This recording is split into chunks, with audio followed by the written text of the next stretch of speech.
الرحمن الرحیم والصلاة والسلام علی خاتم النبیین۔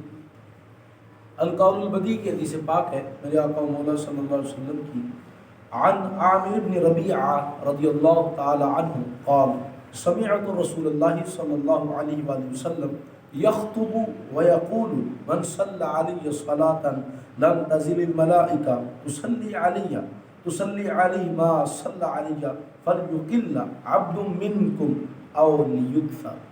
فرمایا کہ عامر بن ربیعہ صحابی رسول رضی اللہ تعالیٰ عنہ نے کہ میں نے رسول اللہ صلی اللہ علیہ وسلم کو خطبہ دیتے ہوئے دوران خطبہ یہ سنا کہ حضور نبی رحمت صلی اللہ علیہ وسلم نے فرمایا جب تک بندہ مجھ پر درود پاک پڑھتا رہتا ہے فرشتے اس پر رحمت نازل کرتے رہتے ہیں۔ اب بندے کی اب تمہاری مرضی ہے کہ تم مجھ پر زیادہ درود پاک پڑھو یا کم پڑھو۔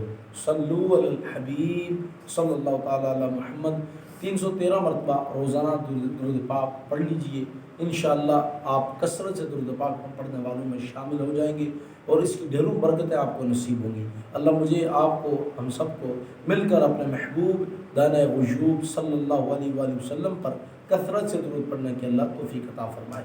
صلو علی